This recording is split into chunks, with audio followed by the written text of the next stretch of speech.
medicina isso é um problema, na verdade provavelmente quase nada tem uma causa única, né? Isso dificulta a gente a enxergar aquele fator ou aquela exposição ali como realmente uma relação causal. E para a gente ter uma evidência, né, a melhor dela seria a gente tirar aquilo que está causando, ou colocar aquilo que a gente está causando e aquilo ali modificar completamente o desfecho, né, para a gente fazer a melhor definição de causa. Isso aqui é o que a gente busca, né, gente? A gente busca o efeito contrafactual, né, assim, a gente faz randomização exatamente para tentar fazer isso, né, para tentar ter, no mundo fictício, uma mesma pessoa vivendo duas vidas, né, e no caso de trombofilia, uma delas ela teria a vida com trombofilia, e a gente teria que ver o que acontece na vida dessa pessoa, comparado com a outra vida dela, só que dessa vez sem trombofilia, e a gente vê que tipo de desfecho essa pessoa teria, né. É óbvio que isso não existe, e a randomização e os estudos de ensaios clínicos, eles buscam a gente ter populações tão similares a ponto de a gente conseguir falar isso, de ter um efeito contrafactual. Tá? E quando a gente vai falar, né, de complicação gestacional mediada pela placenta, aí, né, aí a gente vai estar incluindo o abortamento de repetição, o tardio, a pré-eclâmpsia, crescimento ultra-restrito e o descolamento prematuro de placenta, a gente começa a ter um risco de ter uma associação entre trombofilia e complicação gestacional que pode ser não causal, tá? Imagina que a gente tem 15% das pessoas no mundo com alguma alteração da coagulação que a gente chama de trombofilia, e que a gente pode ter até 1/6 dos casais, né, ou das gestações, a gente tendo uma complicação mediada pela placenta. Então, com certeza, nós vamos ter situações onde a gente vai ter uma trombofilia e a gente vai ter uma complicação gestacional sem necessariamente a gente ter uma relação de causalidade. E se a gente pensar ainda que as trombofilias mais comuns, né, patrocínio de Leiden, mutação da protrombina, são pouco trombogênicas, né, causam pouca trombose, se a gente pensar que quanto mais grave a trombofilia, teoricamente, mais chance a gente teria de ter complicação gestacional, a gente vai ter dificuldade ainda maior de provar isso, né? Então, pensando na relação, né, ou na associação estatística, né, a associação estatística ela é um fato, mas a presença dela é apenas um critério para a gente estabelecer uma relação de causalidade. E esse cara escreveu isso há alguns anos, né, o Hill, ele tenta falar que para a gente provar causa e efeito entre uma coisa e outra, a gente tem que levar em consideração a força de associação. Então, quanto maior o odds ratio, o risco relativo, o hazard ratio, né, quer dizer, quanto maior a estimativa de ponto, teoricamente, mais chance a gente tem de ter causalidade. Essa associação ela tem que ser constante, ela tem que ter uma consistência. Então, independente da população que eu estudar, independente do tipo de estudo que eu fizer, ela tem que estar presente. Obviamente, a causa tem que vir antes do efeito, o que é um problema para qualquer estudo caso-controle, porque, por definição, o caso-controle a gente começa do desfecho e não da exposição. Isso a gente nunca vai ter, né? Um fator nunca específico, né? Se a gente for pensar em cigarro, o cigarro não vai causar só câncer de pulmão, vai causar um tanto de outras coisas, então ele não é específico para aquilo ali. Temos que ter plausibilidade biológica, né? Tem que fazer sentido, né? Tem que ter porquê, né? Colesterol alto tem que aumentar a placa na artéria para a gente causar infarto, né? A gente tem que conseguir ter uma justificativa biológica para aquilo ali. O gradiente biológico, a gente chama de gradiente biológico, quanto maior a exposição, ou quanto mais risco da gente teria de ter complicação gestacional, de ter trombose. Tem que ter coerência entre os estudos. Analogia, quando a gente tem alguma outra doença que tem a mesma, uma fisiopatologia parecida, aí a gente tem HPN, que é um exemplo, doenças mieloproliferativas que são trombogênicas e que estão associadas a mais chance de complicação gestacional. E a experimentação, que seria aí os ensaios clínicos randomizados. E quando a gente está falando de causalidade, é difícil, né? Como é que a gente vai dar para um grupo de pessoas trombofilia e vai ter um outro grupo de pessoas sem trombofilias e seguir esses dois grupos para ver quem vai ter complicação? Então, isso não existe. Rapidinho, só porque a gente vai falar de estudo, né? Lembrar que caso controle, a gente parte do desfecho para ver quem foi exposto para trás, né? Isso traz alguns problemas e alguns riscos para esse tipo de desenho.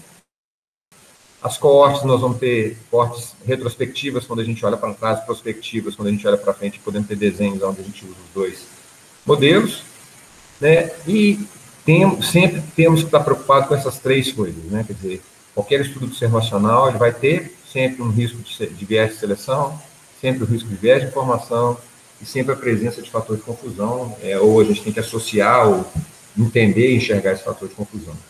E só quando a gente tira, né, esses são os erros sistemáticos que a gente tem nos estudos, e só quando a gente consegue tirar esses erros sistemáticos é que a gente consegue começar a pensar que aquele estudo, ou que aquela relação entre desfecho e entre causa e desfecho é real.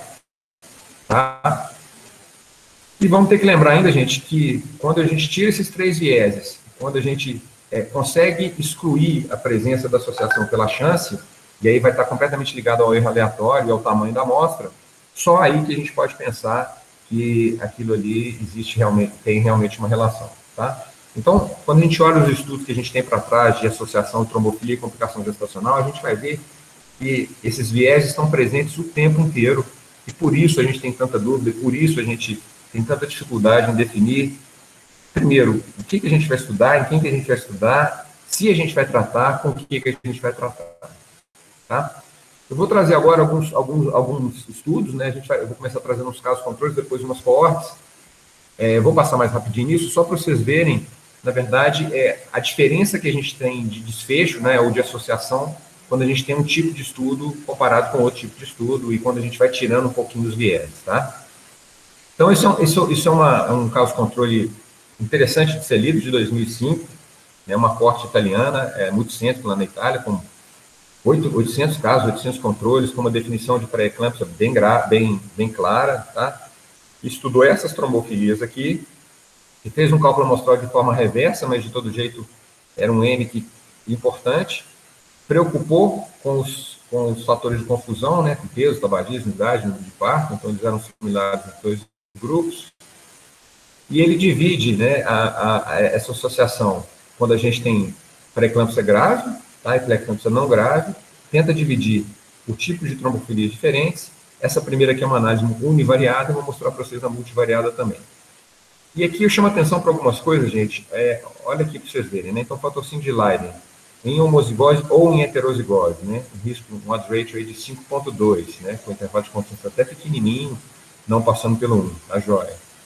A gente tem a mutação da protrombina em heterozigose, teoricamente com um intervalo de confiança pior, mas com uma razão de chance maior um pouquinho, quando comparado a uma mutação em homozigose, estranho, né? A gente vai ter uma homocisteína, que hoje a gente não tem medo nenhum dela em relação à trombose, né? A gente não estuda homocisteína mais, metileno mais, a gente dosa a homocisteína só, mas o gene sozinho, fazendo com que a gente tivesse uma associação forte com eclâmpsia severa, grave. E quando a gente olha as trombofilias mais trombogênicas, né, deficiência de C, de S, de angiospermina, quer dizer, as que mais causam trombose, a gente não encontra associação. A gente não encontra associação porque elas são muito raras, né? Então, mesmo num estudo grande, a gente tem um N muito pequenininho e não consegue ver isso.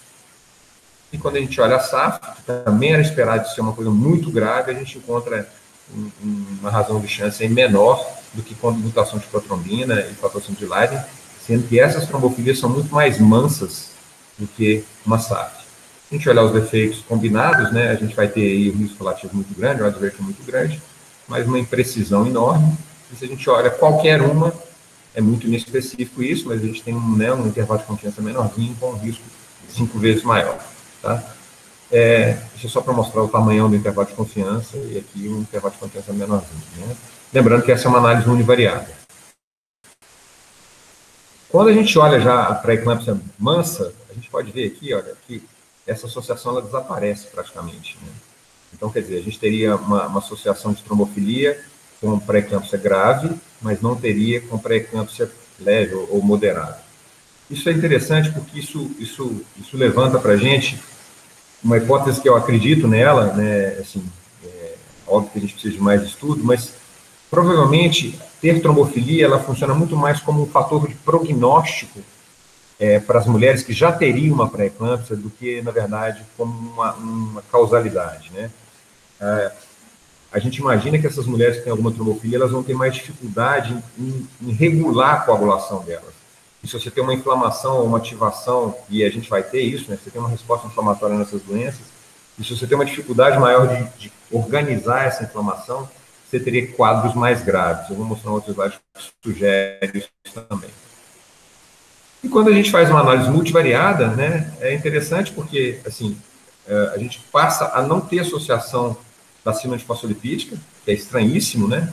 era mais esperado a gente encontrar, e vão ter aí os intervalos de confiança mais largos, né, quer dizer, estudos ficam mais imprecisos, né, quando a gente compara com a análise univariada, que faz sentido. Mas, de todo jeito, a gente já continua encontrando alguma associação. Tá?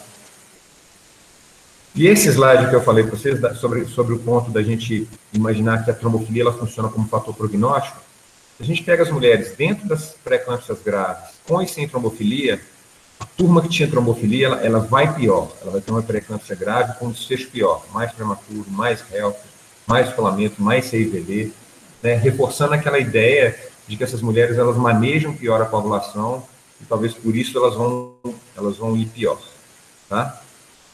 Isso é um estudo da SASCA também, ela faz uma meta-análise e junta aí casos controles, né, para mostrar para a gente isso que eu passei já um pouquinho, né, na verdade, a dificuldade que a gente tem, os intervalos de confiança grandes, né, se a gente pensar que a antitrombina é uma deficiência extremamente grave, era muito mais esperado que a gente tivesse uma associação com abortamento de repetição do que um patrocínio de Leiden, por exemplo, que é uma trombofilia muito menos grave, né. Proteína S é um problema, né, gente? Olha aqui. Né, teoricamente, uma estimativa de ponto altíssima, mas com um intervalo de confiança horroroso, quer dizer, uma imprecisão nos estudos enorme. E a gente sabe que, então, um estudo que eu publiquei lá na Holanda, a gente sabe que a proteína S é questionável se ela é trombofilia ou não. Então, imagina, né? Será que nem para causar trombose a gente tem certeza? Será que para complicação gestacional isso vai caber? E ela faz isso ainda com desfechos diferentes. Naquela que ela põe para eclâmpsia, e aí a gente não encontra associação com anticoagulante lúpico, mas a gente encontra com cardiolipina. Esquisito isso, né? A SAF, essas coisas andam juntas, né? A gente sabe que o anticoagulante lúpico ele é mais grave para risco de trombose do que anticorpo anticardiolipina. Então é esperado a gente encontrar aqui exatamente o oposto, ou se não as duas muito prevalentes, né? As duas muito intensas. As deficiências de anticoagulantes naturais, de novo, que são trombofilias que causam muita trombose, a gente vai ver que tem uma imprecisão louca no tipo de estudo que a gente tem, então são trombofilias raras, então isso dificulta. Mas aí a gente vê trombofilias que são menos agressivas e que estão associadas, e por outro lado a gente vê homozigose causando menos trombose do que heterozigose. Também sem sentido, né? Então quando a gente pensa lá no gradiente, ou na imprecisão, ou a gente não consegue explicar. Quer dizer, a gente não existe uma coerência de gradiente, de risco de trombose e efeito, né? A gente tinha que ter muito mais complicação gestacional e trombofilias muito mais graves, né? E a gente não consegue observar isso quando a gente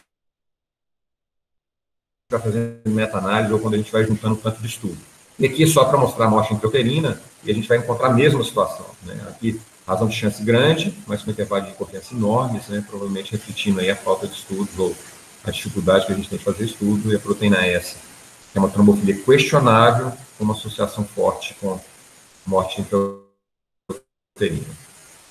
Eu vou passar rápido nisso daqui, isso vale a pena ler, isso é uma revisão da CHEST, que foi publicada em 2012, e ela faz a mesma coisa que a SASCA fez ali, ela traz vários desfechos e vários riscos relativos ao odds ratios, na maioria caso controle, então vários odds ratios, mostrando. E aí, o tempo inteiro, a gente vai ter essa dificuldade de mostrar que o gradiente biológico funciona e que a gente não tem coerência entre os estudos. Então, quando a gente começa a pensar lá nos fatores de causalidade de Hill, a gente vai ver que eles não vão estar presentes, né? Mesma coisa aqui, ó, tá vendo? Trombofilias muito graves, com intervalos de confiança enormes e a gente não podendo confirmar. Homozigoto causando menos pré-eclâmpsia do que heterozigoto, sem sentido isso, né? Óbvio, gente, lembrando que a gente vai ter dificuldade por conta de N nisso aqui, tá? Eu vou passar mais rápido aqui, porque não vale a pena a gente ficar, mas a ideia aqui é exatamente mostrar a mesma coisa nessa revisão que foi feita em 2012, que a SASCA mostrou naquele outro exame, naquele outro artigo lá.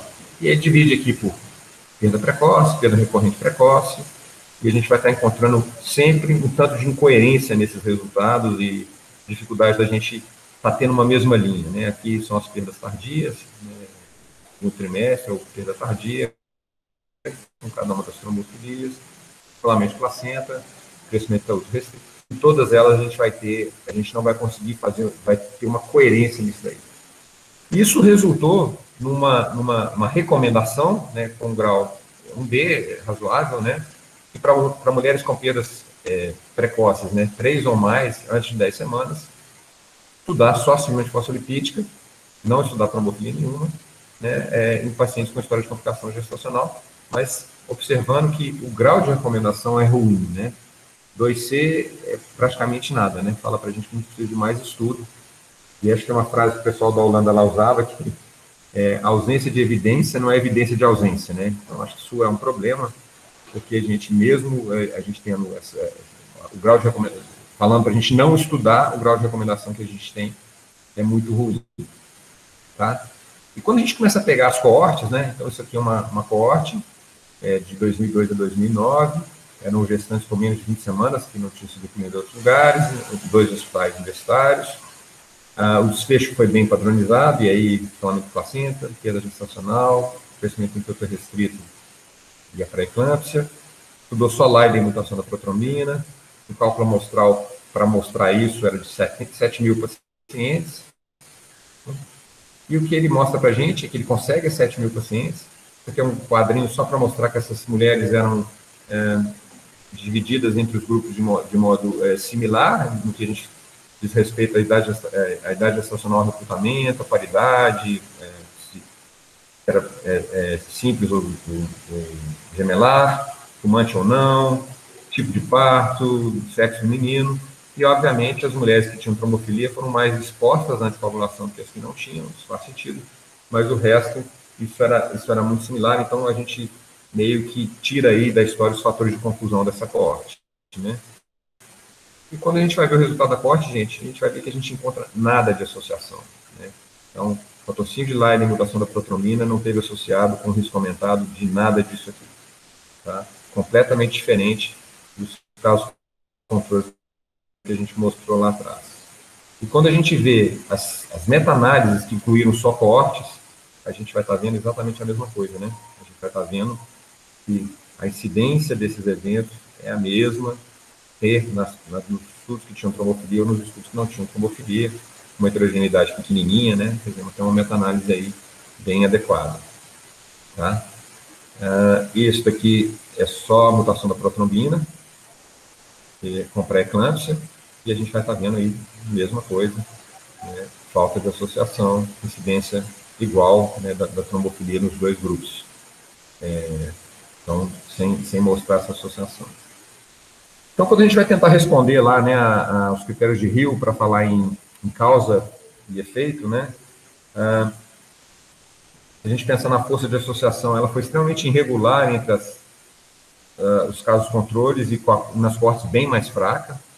Se a gente olha a consistência, né, em estudos diferentes, populações diferentes, nós tivemos desfechos diferentes. Isso aqui é legal porque isso aqui é só um cálculo amostral que ele faz, quer dizer que, na verdade, a gente deveria ter pelo menos 1000 pacientes em cada um desses estudos para mostrar, né, para ter um cálculo amostral que trouxesse segurança para a gente da relação de associação. A relação temporal a gente consegue ver para trombofilia congênita, mas para adquirida não tem jeito, né, especialmente nos casos controles. Especificidade não vamos ter. A plausibilidade biológica, ela até existe, né? Assim, a gente sabe que existe aí alguma coisa envolvendo a coagulação na fisiopatologia dessas doenças vascoplacentárias. O gradiente biológico não foi demonstrado, né? A gente vai ter trombofilias mais graves, causando menos complicação gestacional. Estranho isso, né?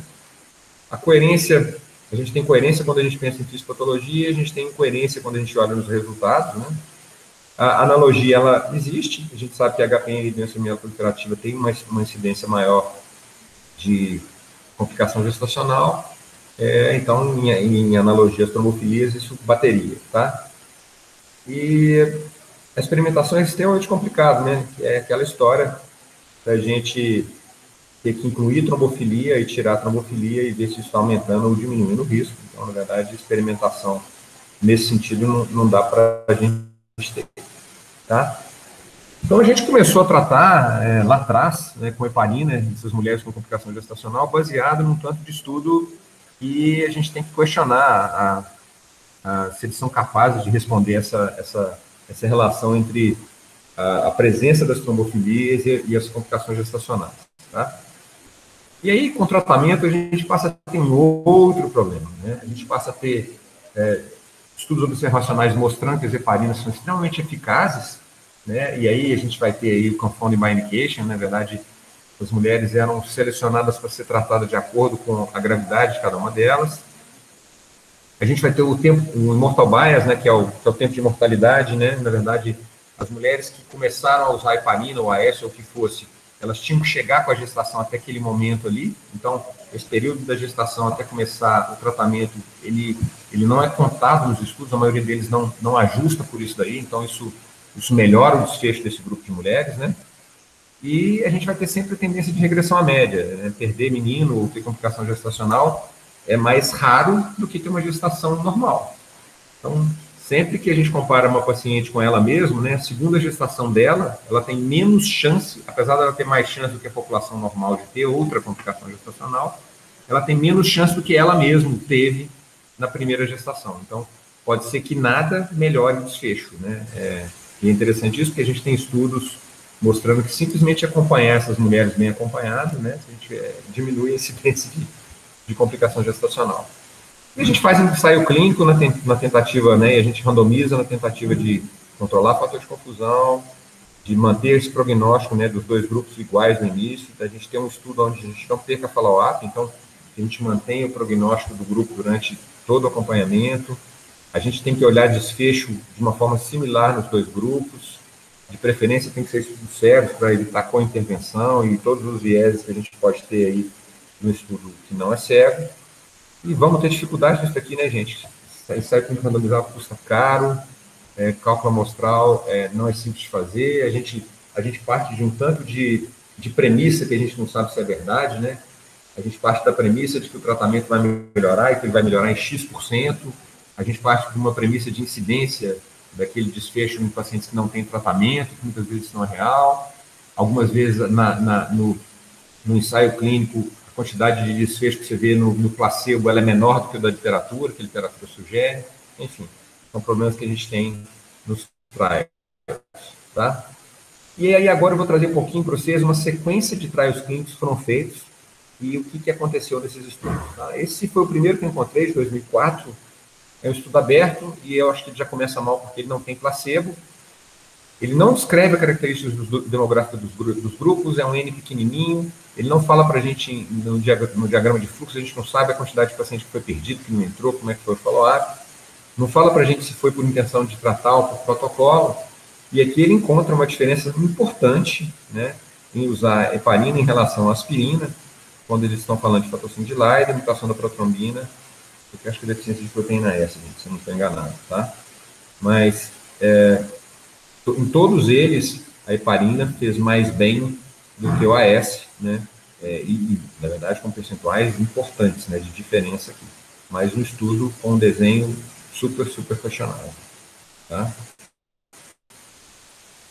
Esse outro é um estudo escocês, e ele comparou heparina de baixo peso mais AS versus placebo, muito simples, randomizado.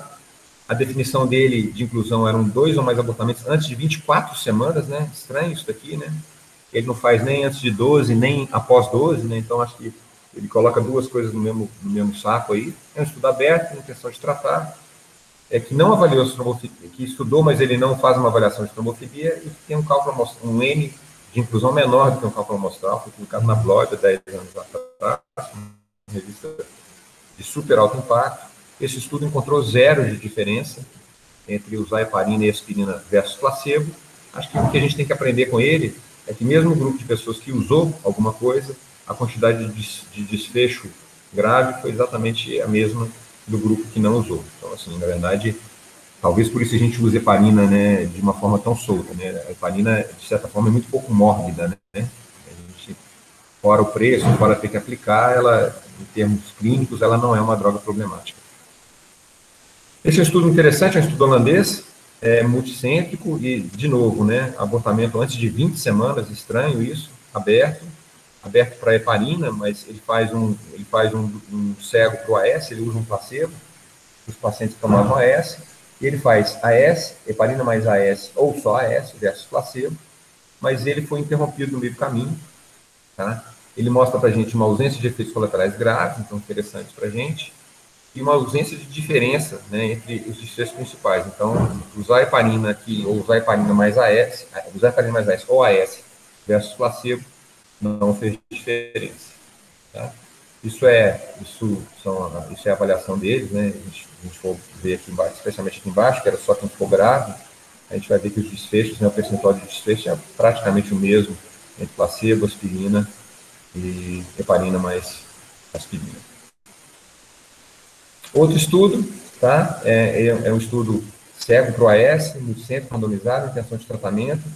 Ele faz uma definição um pouquinho diferente aqui, tá? Não tem grupo placebo, e ele foi interrompido pela lentidão de inclusão. Então, ele ficou aí com 70, 60, 65, 70 pacientes em cada grupo, tá? E se a gente for olhar o desfecho dele em termos de nascido vivo, né, a gente vai ver, né, se a gente olhar a aspirina como grupo controle, não tem placebo, tá? A gente lembra. A gente não teve diferença nenhuma da aspirina entre a heparina, e quando a gente faz lá uma estratificação aqui por tipo de complicação gestacional, vamos falar assim, a gente também não encontrou diferença nenhuma. Aqui não dá para a gente falar que não foi por conta de um N muito pequenininho, né? Como eu vou mostrar, não foi feito para ver elas em separado, né? Foi para ver o desfecho como um todo. E aqui é só legal, só trouxe isso porque ele separa entre as mulheres com trombofilia e as mulheres sem trombofilia, porque ele, na verdade, ele tratava de acordo com a complicação gestacional e não com a presença ou não de trombofilia. E aqui a gente tem zero de diferença entre ter trombofilia e não ter trombofilia em relação ao tipo de tratamento. Tá? Então, se a gente colocar esses três estudos juntos, gente, acho que essa tabelinha é interessante da gente ver, a gente vai ver que a quantidade de nascido vivo, né, no grupo que usou alguma coisa, ou que usou nada, ou que usou heparina, aspirina, independente de como é que foi essa confusão aí, essa utilização, a gente vai ver aqui que a incidência de nascido vivo ela é muito parecida e que tem zero de diferença entre usar e não usar. Tá? Esse estudo é um estudo um pouquinho mais novo, publicado em 2012, né, ele é aberto, também foi interrompido por não funcionar, né, futility. Ele inclui isso aqui como desfecho, e a ideia aqui era comparar nasoparina versus só o acompanhamento. Isso é só o fluxograma do estudo, e aqui a gente vai ter a curva, né, para a gente estar vendo aí a diferença de incidência. A gente vê que existe zero de diferença entre usar heparina ou não usar heparina nos desfechos, né, das mulheres que apresentaram algum evento. Tá?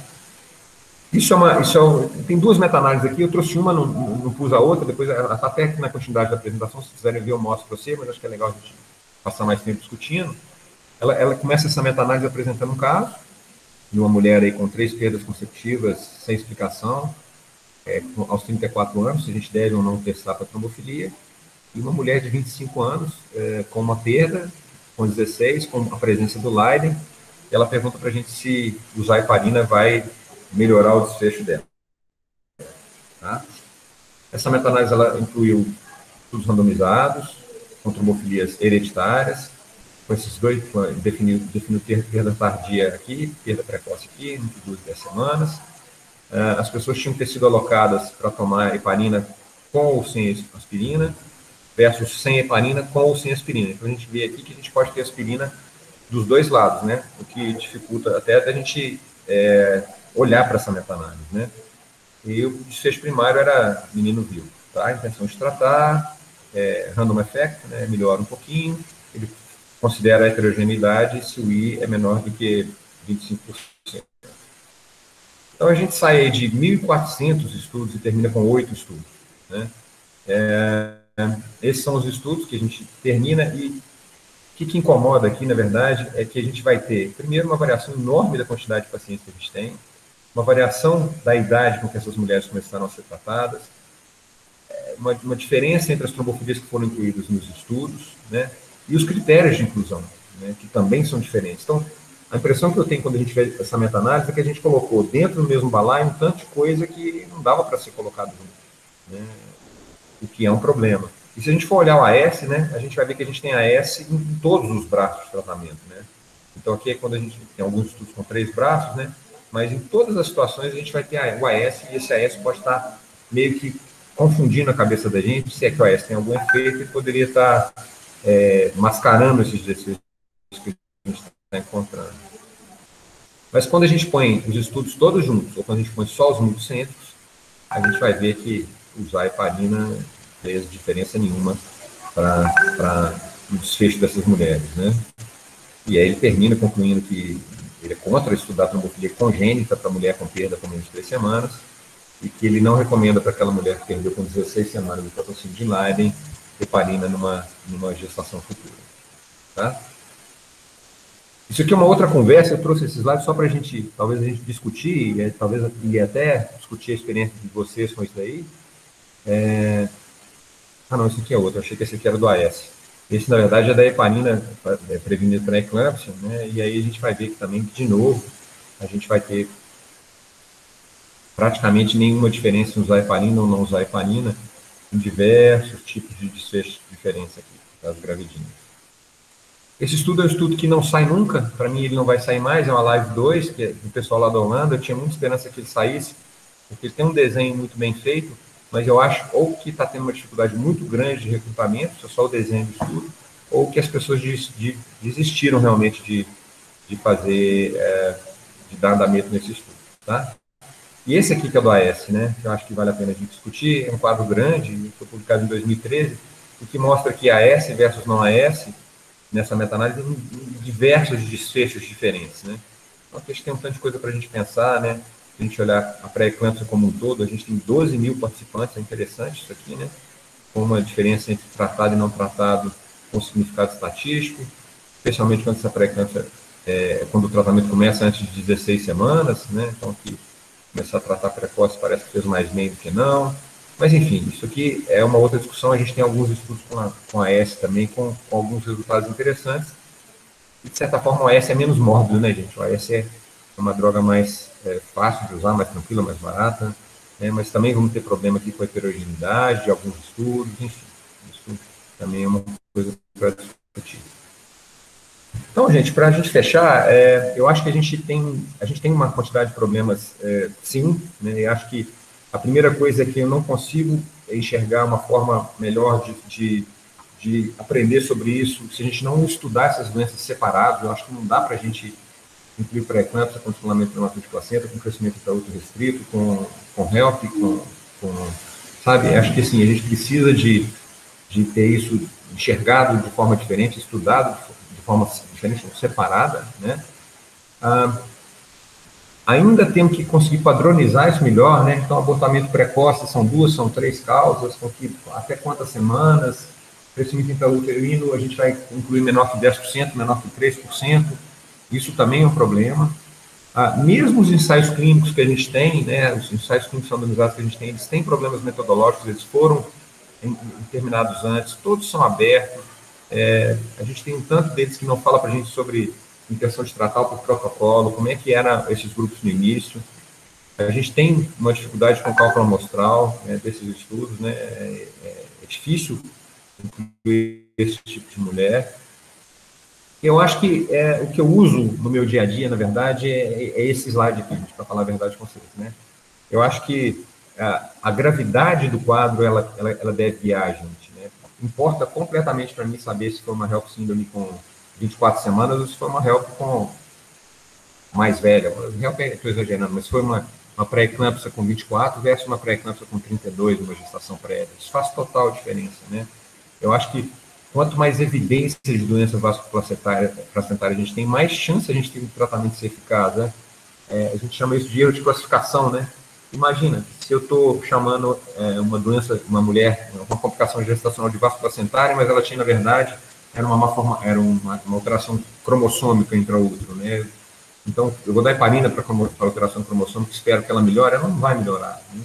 Então, a gente precisava de ter mais segurança dessa definição do evento, até para a gente poder fazer estudos com qualidade melhor. Então, eu acho que sim, né? Se vocês me perguntam se eu uso heparina, eu vou falar para vocês que eu uso, mas eu suspendo muito mais heparina do que eu indico heparina hoje, assim, é absurdamente maior a diferença. Mas tem um grupo de mulheres que eu explico sim, que eu uso sim, e explico, acho que a conversa com elas é extremamente importante, porque elas têm que saber da limitação que a gente tem do conhecimento, né, e saber o que aquilo lhe pode causar de mal, o que aquilo lhe pode causar de bem, tá? E acho que isso também a gente tem que ter na cabeça, que ausência de evidência não significa evidência de ausência, né, especialmente se a gente não tem estudo adequado para mostrar que aquilo ali tem ou não tem evidência. Acho que esse aí era o último. E é isso aí, brigadinho. Acho que agora é uma boa para a gente bater um papo, né? Daniel, muito obrigada, né? Assim, a gente é muito melhor do que a gente esperava mesmo. Eu brinquei com você que estava uma expectativa, né, antes da aula. E quando você começa falando que você tem dificuldade de falar e dar um banho desse jeito, né? Assim, a gente fica tranquilo de realmente saber que nós tivemos o privilégio de ter a sua aula hoje. Tá? Muito obrigada. Eu vou abrir para a professora Eura para ela poder debater, e aí depois a gente abre para perguntas. Já tem pergunta no chat, e aí a gente discute depois, pode ser? Claro. Professora Eura. Bom dia a todos, eu te agradeço, Mariana, pelo convite. Cumprimento o Daniel pela clareza, pela simplicidade que, na verdade, tão difícil, né, e tão importante para nós, né?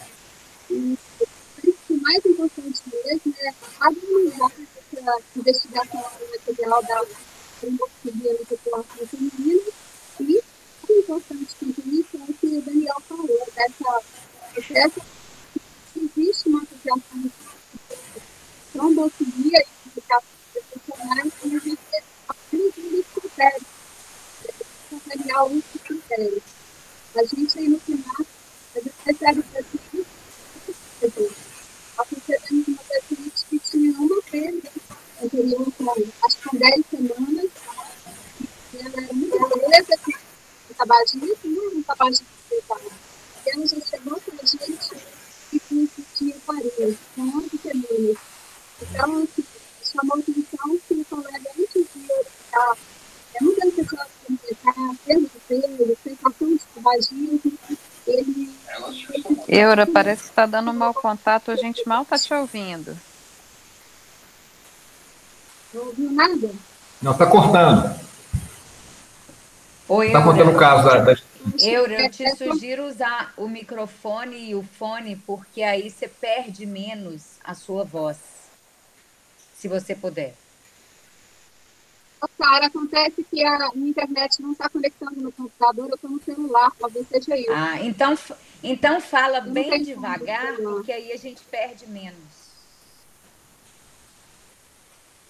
Então, eu estava dizendo, então, dessa importância de padronizar a pesquisa de trombofilia e ter essa consciência do que o Daniel falou, que existe essa relação estatística, mas não necessariamente a causa da complicação gestacional é a trombofilia, né? Que é preciso investigar outras causas também. Nós recebemos no final uma paciente que era obesa, com uma perda gestacional com 9 semanas de tabagismo, e ela já chegou em uso de heparina porque ela tinha uma heterozigose para metileno tetraído folato resultado. Né? Nenhum sentido, né? Nenhum sentido. Então, assim, eu acho que é preciso avaliar outras causas, né? Várias, porque naquele momento foi mais fácil prescrever heparina do que orientar a mudança de hábitos, né? De vida, perda de peso. E até de falar também, né, gente, que a gente não sabe, né? E falar que a gente não sabe, ou que a gente não sabe o que fazer, ou que não tem o que fazer, não é fácil, né? Não é fácil. E é muito difícil convencer essa paciente a não usar a heparina, né? Porque ela já chega assim, bastante sugestionada, achando que aquilo vai resolver o problema dela, né? A gente convencê-la do contrário é muito difícil. É difícil, sim. São consultas demoradas e na verdade, são consultas pesadas no sentido de que a paciente joga o risco para você, né? Quer dizer, então, peraí, você está falando para mim que eu não vou usar e que eu não vou perder. E se eu perder, é culpa sua que você me fez tirar. Exatamente isso. Tudo que acontecer, ela vai atribuir a isso, né? O sucesso foi o uso da heparina, o fracasso pela suspensão foi por isso, né? Então, a gente tentar muito difícil mesmo que a gente aborda no final. E eu queria saber o que você sugere, até quando o ginecologista ou obstetra deve conviver com casos e quando é o momento de solicitar a avaliação de um especialista? Isso é difícil, assim, eu acho que isso depende muito do local onde essas pessoas estão. Em que sentido? Eu acho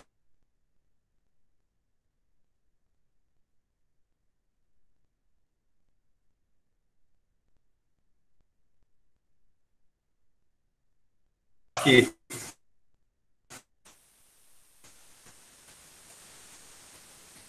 Voltou? Ah, você me ouvindo? Porque se a gente está dentro de uma universidade, se a gente tem uma proximidade com a hematologia, se a gente consegue fazer um protocolo junto, eu acho que a gente pode andar com isso de forma separada. Mas as maiores dificuldades que a gente tem são com as pessoas que estão aí no mundo, vamos falar assim, né, soltas e que vão atender uma grávida com pré-eclâmpsia, ou uma grávida com trombose, ou uma grávida com ciúme, né? Então, aí a gente começa a ver um tanto de coisa mal feita, no sentido de que as pessoas não têm experiência, elas estão sozinhas e diante de uma situação que é complicada, né? Então, eu tendo a pensar assim, eu acho que se a gente está dentro de uma universidade, a gente pode ter isso bem estruturado dentro do serviço de obstetrícia ou pré-natal, e que a gente consiga andar com isso e que a gente discuta os casos onde a gente tiver dificuldade ou os casos onde a gente encontrar alguma coisa. E acho mais, sabe, um pouco, Fabiola, eu vou confessar para você que tem situações onde as mulheres não têm trombofilia e eu uso heparina, né? A gente precisa de imaginar que, se a gente pensar nas tromboses, metade das vezes que a gente tiver uma trombose em famílias com história familiar positiva, a gente não vai encontrar trombofilia. Então, não ter trombofilia é uma falsa sensação de segurança. Você imagina, você pega uma mulher que teve uma perda, com, sei lá, super precoce, pressão foi lá para cima, fez um quadro super típico, né? E aí você pega uma placenta com anátomo cheio de trombo na placenta, com toda a dificuldade que a gente tem de interpretar o anátomo da placenta, né, gente? Que é difícil saber quem vem primeiro, se foi o ovo, se foi a galinha. E essa mulher não tem trombofilia nenhuma, mas muitas vezes eu vou usar nessa mulher e não vou usar na mulher que tem uma perda gestacional que tem patrocínio de Leiden. Entendeu? Então, o exame só, às vezes, ele não é suficiente para guiar o que a gente vai fazer. Então, até a gente padronizar o que a gente vai estudar, em quem que a gente vai estudar, não é simples, porque vão ter situações onde a gente vai tratar clinicamente, sabendo das limitações que a gente tem de entender isso daí, né? Exato, eu até ia te perguntar isso mesmo, porque nós sabemos que o melhor momento para tratar é fora do período gestacional. Mas, às vezes, a única... Tratar não, rastrear. Mas, às vezes, a única oportunidade que a gente vai ter é quando a paciente já chega grávida. Então, nesse momento, você acha que já seria mais interessante considerar a clínica dela, a história familiar, e já prescrever, por exemplo, a terapia de trombótica, ou rastrear mesmo não sendo o momento dela? A gente consegue, gestação não dá para fazer proteína S especialmente, ela vai estar especialmente diminuída, C e antitrombina, eu acho até que dá para fazer, mas se ela vier diminuída não dá para fechar o diagnóstico, porque a gente pode ter diminuição também, mas aí você estuda a família, né? Patrocínio de Leiden e mutação da proteína a gente pode fazer, e síndrome fosfolipídica a gente também pode fazer, caso de PINA, GGM, anticoagulante lúpico e anti-beta-2, né? Assim, então a gestação ela é problema para a proteína CS e antitrombina, tá? Que são raríssimas e que a relação delas com complicação gestacional é muito frágil, né? Então, é óbvio que é preferível fazer esse estudo fora da gestação, mas dá para fazer alguma coisa durante a gestação, tá? Mas, de novo, lembrando que precisamos de ver qual que é a gravidade da insuficiência placentária dela, qual que é a gravidade da complicação vasculoplacentária que ela teve, que causou a perda dela, né? E sabendo que é difícil, né, gente? A quantidade de anátomo patológico que a gente tem de primeira perda é quase nenhuma, de anátomo de placenta que a gente tem é quase nenhuma, de alteração hormonal que leva à perda durante o início de gestação, a gente também não tem nem noção, né, quando essas mulheres chegam para a gente no consultório ou no ambulatório, né, elas não foram nunca estudadas para isso, né? O que é um problema, porque você tem outras causas aí que você não excluiu. E aí você vai dar heparina para tratar uma formação. É aquela história que não vai funcionar. Exatamente. As causas de abortamento, muitas vezes, elas não são bem definidas, né? Não são, na maioria. Ô, Daniel, queria fazer uma pergunta. Mário, Tá bom, Marzinho? Tudo bem. Eu estou assistindo sua aula e estou fazendo uma analogia aqui com um outro medicamento que está muito na moda, que é a cloroquina. Porque eu acho que a heparina para aborto é exatamente igual a cloroquina. Tem os fãs de carteirinha, tem as pessoas que odeiam, e a gente fica no meio do caminho, se deve ou se não deve usar. Não estou falando agora da cloroquina, estou falando da heparina. Mas então, assim, sempre tem isso. Cada congresso que a gente vai, cada aula sua que a gente assiste, muda alguma coisinha assim. Antes era para usar para todo mundo, agora não é para usar para ninguém. Então, assim, eu acho que a sabedoria, como sempre, está no caminho do meio, né? E eu queria que você, para resumir aqui essa aula para nós, me falasse assim, qual que é o seu caminho do meio? Quais são as pacientes que você usa sempre e quais são as pacientes que você não usa nunca? Se você conseguir resumir isso, porque eu sei que o julgamento clínico vai variar muito de paciente para paciente, né? Mas eu acho que tem um nunca, acho que nunca é fácil, né? Eu nunca uso heparina em mulheres com perda no primeiro trimestre que não tenham a síndrome de fosfolipídica. Tá? Então, acho que esse é um nunca bom, porque isso é frequente, tá, gente? Vocês sabem disso, né? Então, abortamento de repetição com menos de 12 semanas, que não tem síndrome de fosfolipídica, eu não uso nunca. Tá? E aí eu vou fazer anticoagulante lúpico, cardilipina e GG-IgM, e eu sei que a gente não consegue pelo SUS, mas é a anti-beta-2 glicoproteína 1, GG-IgM, que é um exame que custa aí 300, 400 reais, né? Então, que é uma dificuldade que a gente tem no SUS. Pacientes que eu tendo a usar sempre, eles são pacientes com complicações muito graves. Então você pega um ciúrio extremo, onde você teve incisura de artéria uterina, onde a artéria uterina foi mal o tempo inteiro, onde o Doppler estava mostrando lá para a gente que não estava trocando, uma prematuridade extrema, não tem trombofilia, mas essa é uma mulher que eu vou tender a usar, tá? Assim, independente de ter ou não ter trombofilia. Então, nos dois extremos, acho que a gente tem isso, os casos muito graves e as perdas de primeiro trimestre sem SAF. Né? Isso é claro para mim. Apesar do dado da perda de primeiro trimestre sem SAF, ela ser muito mais forte do que a indicação de usar heparina nessas mulheres com quadros clínicos graves, tá? Mas eu tendo a usar, e aí eu ponho o outro lado da balança. O outro lado da balança é que heparina, tá bom, gente, é ruim, tomar picada na barriga, mas a gente não tem plaquetopenia induzida pela heparina em gestante, a gente não tem fratura patológica mais usando heparina de baixo peso e repondo cálcio, o que a gente vai ter é barriga roxa, né? E algumas vezes uma resposta inflamatória no local de aplicação. E essas barrigudinhas minhas, 100% delas vai ficar na mão com uma receitinha de bolo de o que eu preciso de fazer no periparto, né? Eu preciso de parar que hora é minha heparina, que horas que eu vou voltar, se eu tiver que fazer um parto de urgência, como é que eu uso sulfato-protamina. Então, porque isso aumenta muito a segurança da droga nessa hora de estresse hemorrágico, né? E o resto da turma do meio, Mariozinho, é um problema. E aí a turma do meio é muito frequente, né? Essa turma que não é nem muito grave e não é nem perda de primeiro trimestre. E aí, realmente, eu tento sentir a família, eu tento sentir a mãe, o que ela pensa, qual que é a insegurança dela de usar e de não usar. Aí é muito individualizado, né, nessas mulheres do meio. E, de novo, né, de forma muito aberta com elas a respeito da ignorância médica que a gente tem sobre esse assunto. Ô Daniel, Henrique, Vitor Leite, tudo bom? Bom, Henrique. Beleza, obrigado pela apresentação, bom demais a conta. Eu queria colocar só uma situação, não sei se foi muito divulgado, essa semana a nossa Câmara de Vereadores, ela aprovou uma lei obrigando a Prefeitura de Belo Horizonte a fazer o rastreamento de trombofilia em toda gestante ou oferecer a toda gestante. A gente não sabe se isso vai ser vetado ou não pelo prefeito, acredito até que é uma possibilidade grande de ser vetado, mas isso cria um fator muito grande de complicador para a gente. Você imaginar, todas essas mulheres fazendo, quer dizer, primeiro, quais seriam as trombofilias que seriam rastreadas durante a gestação? Imagina o fator de confusão do que a gente teria numa situação dessa, né? Alguém chegou a discutir, algum vereador, alguma coisa com você sobre essa situação? Ou o que você pensa dessa situação? Henrique, eu acho que isso é uma loucura, para te falar a verdade. Eu recebi um convite na sexta-feira passada, para participar de uma live que aconteceu na terça-noite. Só que eu não estava em Belo Horizonte, então não pude participar. Mas era uma live já com essa lei aprovada, né? Assim, eu ia lá, acho que eu ia fazer uma confusão danada na cabeça de todo mundo, porque eu discordo completamente disso. né? Eu fiquei assustado com a aprovação de uma coisa dessa, sem discussão. Sem discussão. Né? E foi. Pode?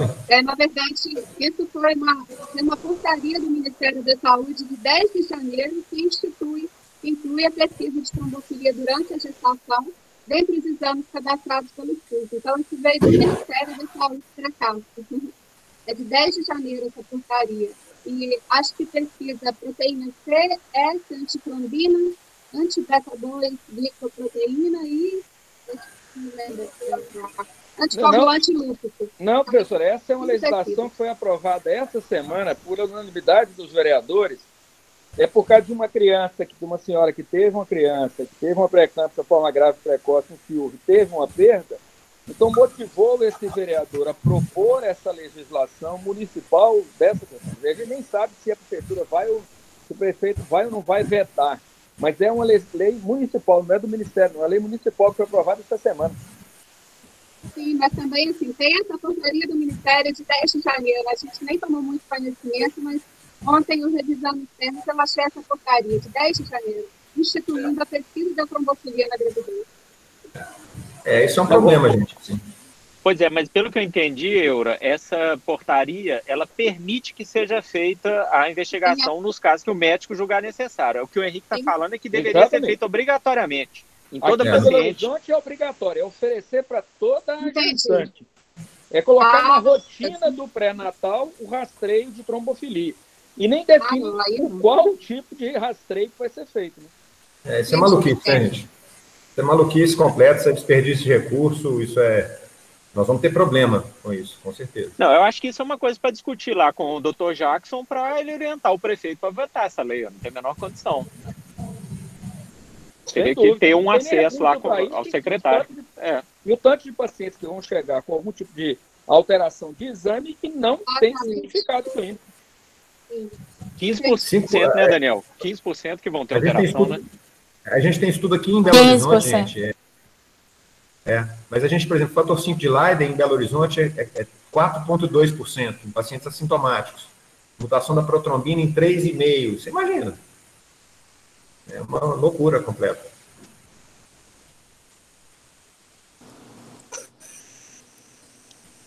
Alguém mais gostaria de perguntar?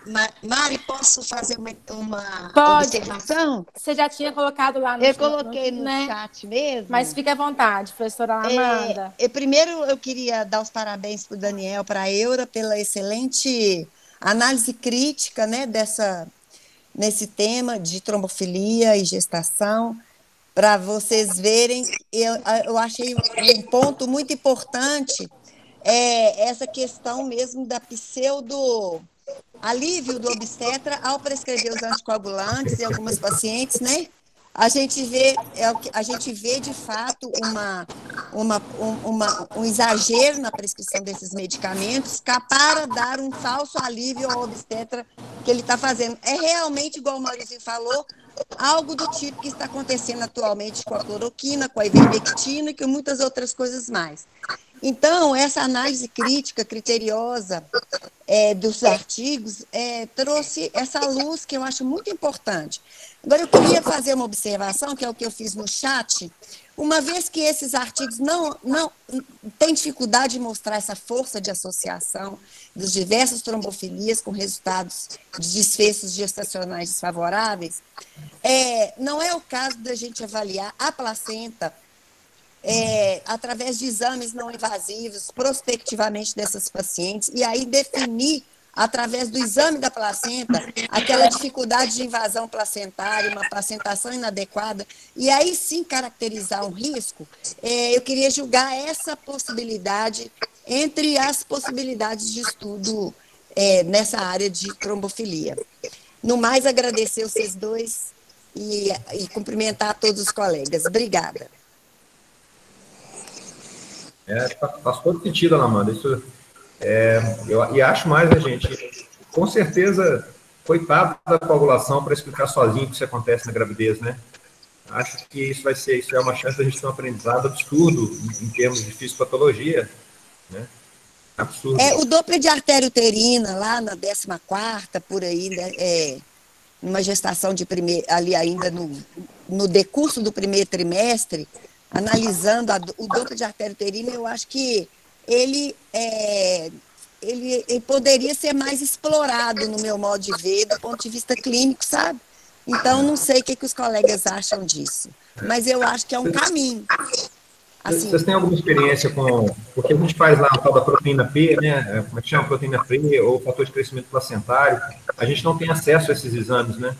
Para fazer uma avaliação de risco pré-eclâmpsia completa, né? Não tem. Não sei se a Eurinha tem alguma ideia sobre essa questão, mas acho que não temos.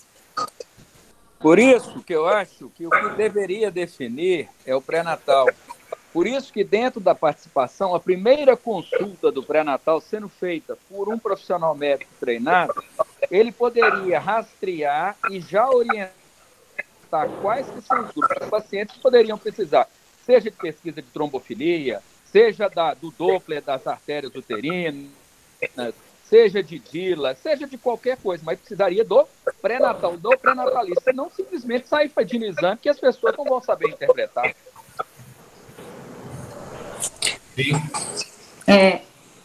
Mariana, posso fazer um comentário? Cláudia Laranjeira.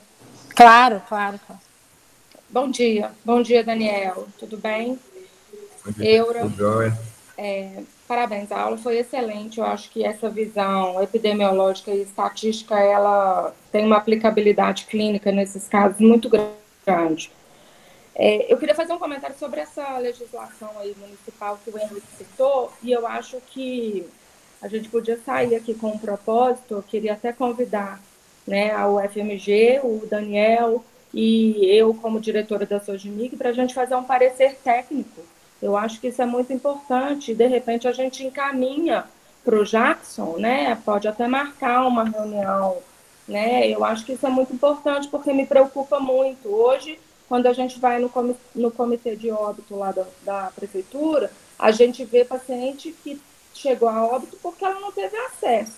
E agora a gente está estimulando fazer um exame que vai elevar os custos, como você mesmo disse, e eu acho que ele pode até aumentar a taxa de complicação, porque o uso de Clexane, ele não é inócuo, né? Ele é perigoso, né? A gente também vê paciente ter complicação por causa de uso exagerado do Clexane. Acho que sim, todo sentido isso.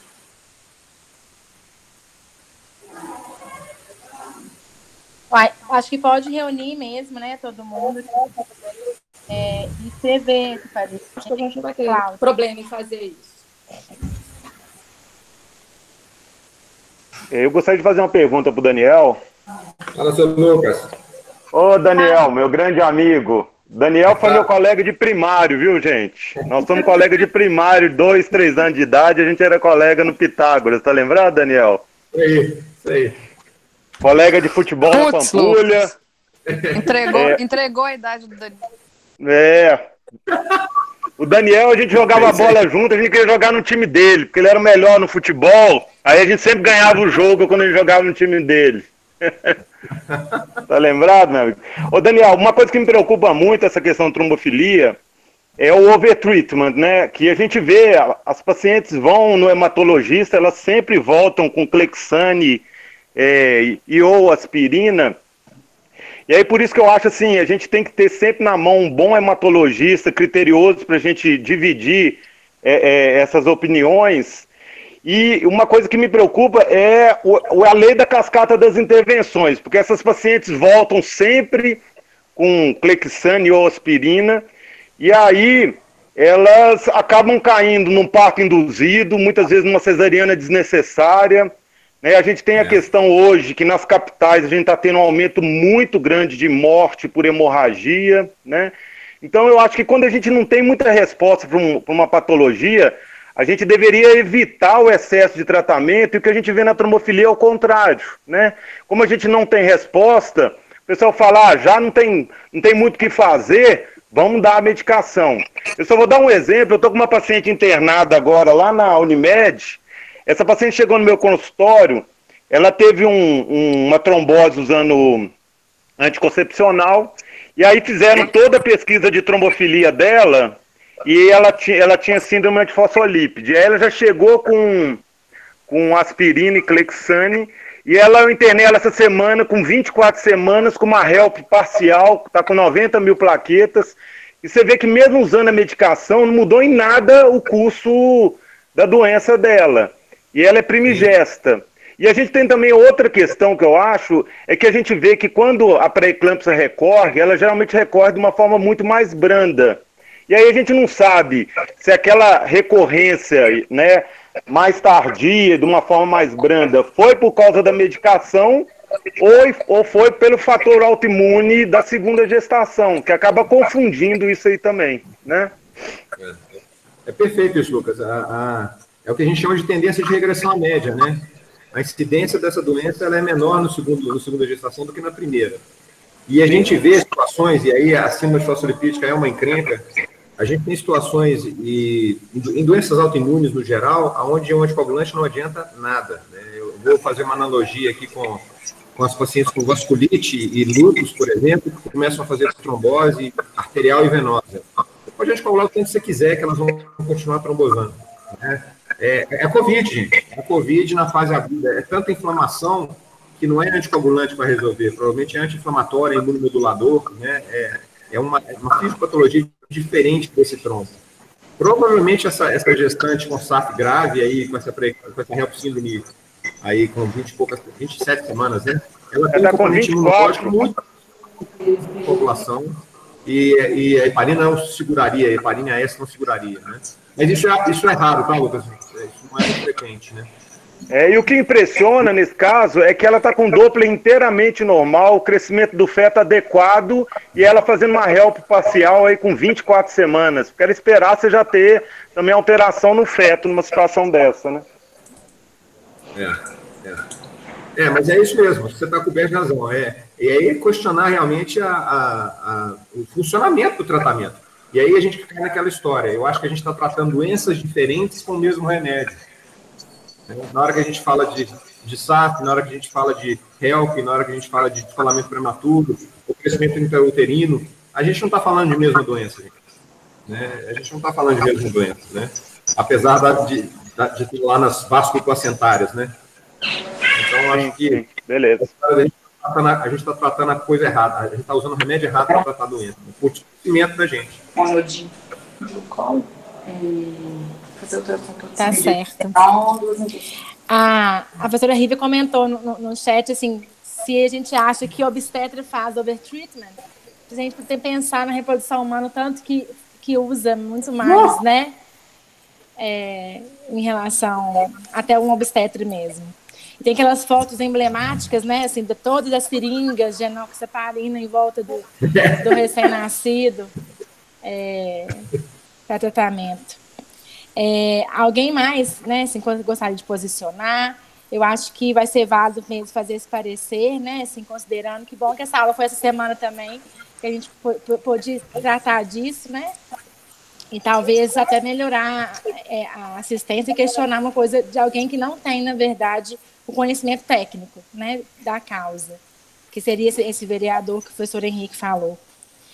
E a professora Márcia quer falar alguma coisa, aniversariante do dia? Parabéns, Marcinha. Mari, você tinha que contar para todo mundo, né? Não, aqui, eu só queria te agradecer e ao Daniel pelo presente, né? Que uma aula dessa, uma oportunidade de discutir com um expert como o Daniel é realmente um presente para a gente, assim. E o Daniel, como sempre, é muito didático e coloca as coisas, assim, com uma clareza que levou uma vida inteira trabalhando e estudando muito nisso, como se a gente sente como se a gente entendesse de fato do assunto. E uma aula de epidemiologia, né? A gente não teve aula só de trombofilia, não. Foi aula de epidemiologia sempre. Também, estatística. Todas as falas do Daniel são sempre assim, muito claras, né? É muito difícil a gente navegar nesse assunto aí, né? Porque, assim, em alguns casos, a ausência de evidência de causalidade não se traduz, e nem necessariamente deve se traduzir, em ausência de indicação de usar um anticoagulante. Tem toda a questão do prognóstico e tal. Então, é muito difícil, né? Graças a Deus que a gente tem Daniel para nos guiar aí. É difícil.